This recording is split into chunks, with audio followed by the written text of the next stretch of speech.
And so next up, we have Michael from VSC talking about what they are doing in this social connection space. Michael.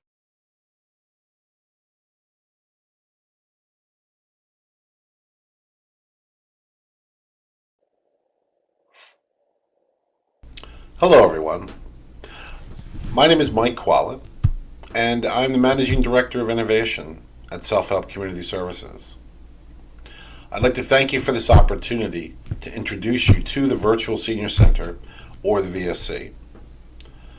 I know my team and I are incredibly proud of all of the innovative work we've done, and we're looking forward to many of the incredible opportunities in front of us, just like this one. So without any further ado, I'd like to begin and introduce you all to the Virtual Senior Center.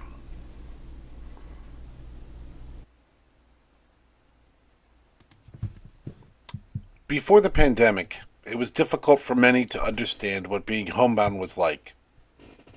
Over the past year, we have all gotten a sense of life locked indoors. And our sincere hope is that as most of us emerge from our temporary experience, that we do not forget those who remain homebound all the time. Let's look at some data. It's showing us that as a society we are getting older, faster, in greater numbers than ever before.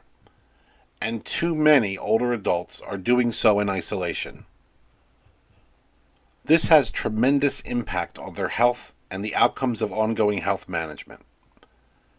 When you consider that loneliness and isolation can be as harmful as smoking and obesity in terms of its impact on the health of older adults, you begin to get a sense of the problem. Fortunately, the Virtual Senior Center addresses the issues of social isolation head-on. And to see how, I want to introduce you to a friend of mine. Morning. Good morning. How are you? This is John. Is this Fran's class? My name is John Gatis. I started going to Selfhelp Senior Center here, but I had a stroke that made me incapacitated. So Maria Dixon called me up and said, you know, they have a new program where they bring a computer to your house and it's virtual classes. When I heard that he couldn't get about very easily and he couldn't come out to the center anymore, I called him and I knew that the classmates in the Virtual Senior Center would get a thrill and he would be able to help others and be helped as well. I'm a person who's a helper. Being a helpee was very difficult for me. With the Virtual Center, you're not really helping me. I'm looking to help myself. I look at programs that I'm interested in that'll help me, and I'm doing it on my own. And it enhanced my life. I'm gaining knowledge. The world is open. Here I could go anywhere. You know, I could go throughout the whole world. It's working out very nicely, and I love self-help. To comfort and solace you. As you just saw, Selfhelp Community Services created the VSC as a way to engage its own homebound populations.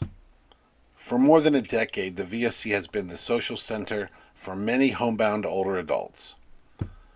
Recently, it was rebuilt from the ground up just so that others could safely, simply, and securely build and manage their own communities online. So what exactly is the VSC? Simply, it's an online service where members of a community can engage with one another via live classes and events, direct one-on-one video chats, play curated games, and visit internet sites, all under the control of their community administrators.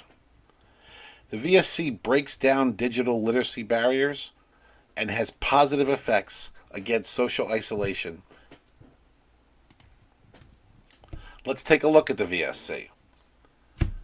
You see, it has a simple user interface that's been tailored for older adults.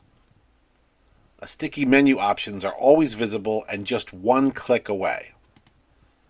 They have the opportunity to chat and bond with each other via personal chats, with themselves, other members, and administrators from the site. They get a quick, at-a-glance, scrollable schedule that can be branded for communities. They get customizable group-specific announcements. And the administrator can also put in customizable promotion or sponsored content just for their group. And the VSC supports 5 languages out of the box. As far as curriculum, we've got more than 17 categories. No one is going to ever get bored on the VSC, with more than 3,000 plus live and original classes a year to choose from. For the administrators, the VSC provides operational data and views that let them make data-driven decisions. Information about their accounts, the engagement of all the members, classes, the program effectiveness for their own programs, scores on the facilitators, on the topic, commentary from the users. It's all there for the asking. So in the end, what problems do we help solve for communities that are looking to build virtual sites? Well, we provide the backbone infrastructure, so you don't have to worry about any of the technical side of this. We give you a simple user interface, programming and content that you can brand for yourself, unlimited user scalability in a secure environment. We give you analytics so you can make data-driven decisions. We have strict privacy policies, and we support multiple languages. So in the end, we're a cost-effective way to address social isolation among your homebound older adults. And we're an efficient way to manage virtual events and communities.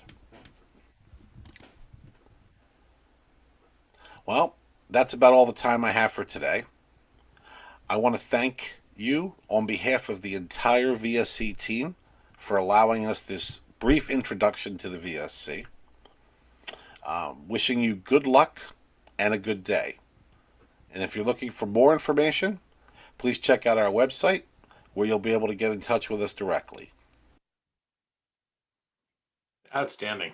All right, Michael, thank you for that terrific presentation. And then just looking at the Zoom dial in front of me, we'll go again, Nicole, Nathan, Blair. Nicole, you're up. Great presentation, Mike. It really resonates with me. All of the presentations do. My parents recently relocated from California to DC, the DMV area, and trying to figure out ways to make them feel a part of a community is wonderful. And I appreciated the video aspect of your presentation. I don't really have a question. I just want to give you that feedback that, seeing how your company is tangibly helping people be independent and still connected is admirable. So thank you so much for all you do. Thank you very much. And I'm just getting over something too. You may have heard that in the video. Fantastic. All right, Nathan. Yeah, hi, Mike, and thank you for the presentation. Just a quick question. Sure. How many users do you have right now, and how many are you onboarding per month? And what is the revenue set? What is the revenue model behind it? I know it's a SaaS platform, but is it per user per month? Yeah, we have 2 models. One is a subscription-based per person per month, and the second one is kind of a site license for larger organizations, since we're going for them. We have a couple of, the way the VSC works is through communities. So right now, we of course have our own community that we've been growing for the last decade. And as we bring on other ones, they're probably anywhere from 50 to 1,000 users per community, depending on the size. Our largest client right now is the New York State Office of Aging, that we're working with them in a pilot across about 20 counties. Super. Great.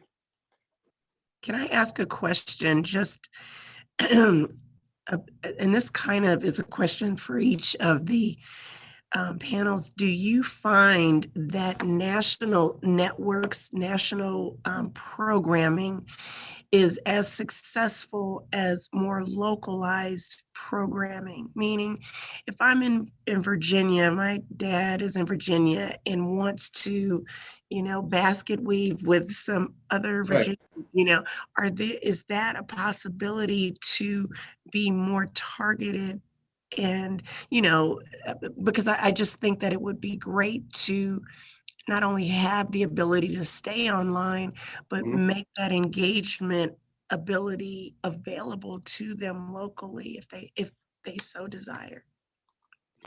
Yeah, actually, that's the basis of the model. We take it and we give the individual communities the ability to bring their own content. So, for example, Self-Help shares all of its own private content with everybody on the platform. And then as new users, new communities come on, they can share their own with the rest of the group, or they can share it completely with their local group. So they get the best of both worlds. They can bring their own private, localized stuff, and then they can also share with what everybody else in the entire system is sharing. So to answer your question, yes, we firmly believe in the local aspect of it, and that's what the platform is built to take advantage of. Fantastic. Any other questions from the judges? Yeah, one last question. Again, echoing Nick and Nathan's kudos on the video. I really appreciated that. Have you been able to tie any of your programming to health outcomes of the patients?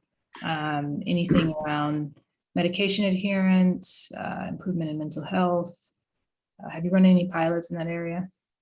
Yeah, actually, we just completed one that was funded through the Mother Cabrini Foundation, and it was a study based over 12 months to actually prove that point. What was the active effect on people? Could they manage critical conditions, over time? So everything from diabetes to high blood pressure to et cetera. And that report's actually due out in August. So I have to keep my mouth shut right now. But yeah, like I said, we just got done that. And that's actually something, we're looking at as we're talking to the insurance companies and other, medical leading groups.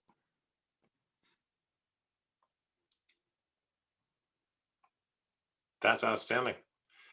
So fantastic. Again, thank you for a tremendous presentation Q&A session, and good luck today at the end of the program.